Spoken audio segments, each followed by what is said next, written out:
Madame Ginette Escandrani, vous êtes présidente de la Pierre et de l'Olivier, un réseau de solidarité avec le peuple de Palestine. Je vous remercie infiniment d'avoir eu la gentillesse d'accorder cet entretien à la radio francophone iranienne.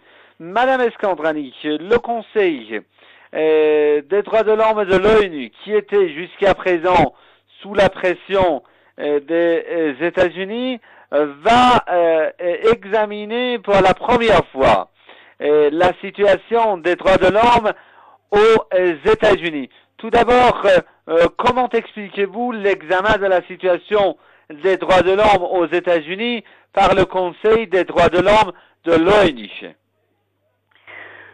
Pour moi, c'est une bonne chose parce que jusqu'à présent, les États-Unis étaient des donneurs de leçons par rapport aux droits de l'homme dans le monde entier. Ils sont toujours donneurs de leçons.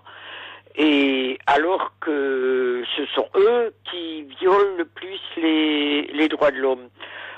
En Afghanistan, avec les bombardements etc. et les bombardements des sociétés civiles, avec les tortures dans les prisons en Afghanistan, on l'a su dernièrement parce qu'il y a un dossier qui est sorti il y a quelques mois, et puis aussi en Irak, avec la violation des droits de l'homme en Irak, parce qu'il y a déjà la prison d'Abu Ghraib, et puis il y a une autre prison maintenant, où il y a eu de nouveau des tortures et des tortures de prisonniers, et puis aussi la façon dont ils sont comportés envers l'Irak. Vous savez, vous avez vu comme moi qu'il y a eu les massacres des chrétiens. Là, il y a une cinquantaine de chrétiens qui ont été massacrés par une organisation qu'ils appellent Al-Qaïda.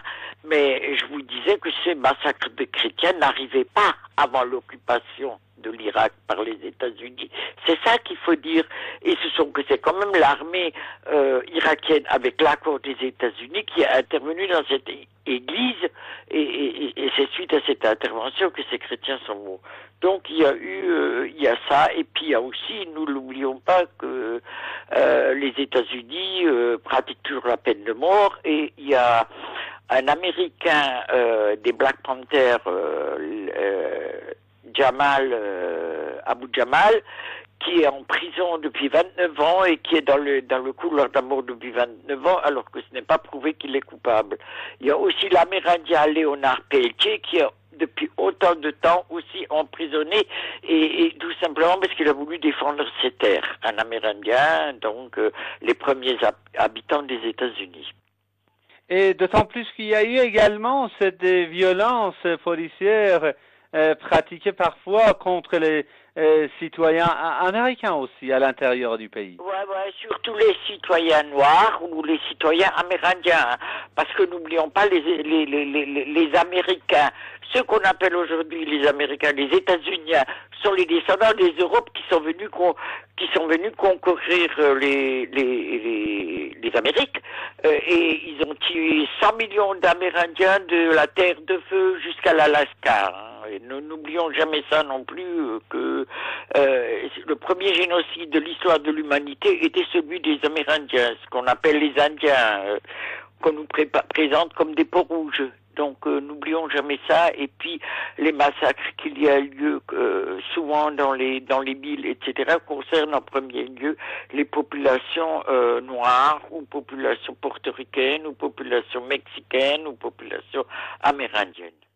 Madame Escandrani, depuis des années, vous militez pour la cause palestinienne, vous défendez le droit du peuple palestinien.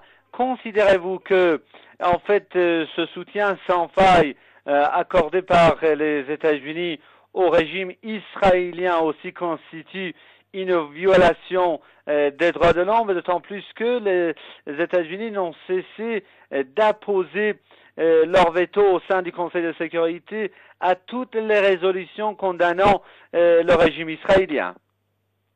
Il y en a de nombreuses, il y en a des milliers de résolutions qui ont été où les États-Unis ont opposé leur droit de veto pour ne pas faire accuser Israël.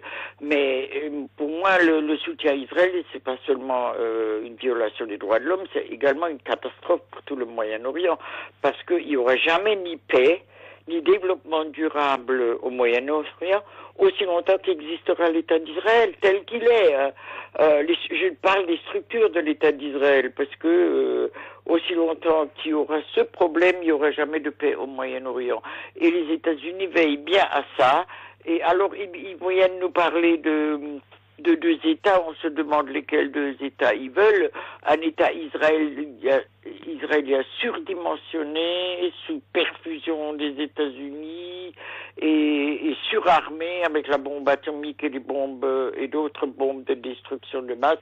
Et à un autre côté, un petit État palestinien, tout petit, avec morcelé entre la Cisjordanie, Gaza, un petit bout de Jérusalem, et ça ne peut pas marcher, c'est impossible. Et donc, pour moi, c'est aussi une violation des droits de l'homme que de soutenir Israël, qui est quand même le fomenteur de tous les troubles du Moyen-Orient.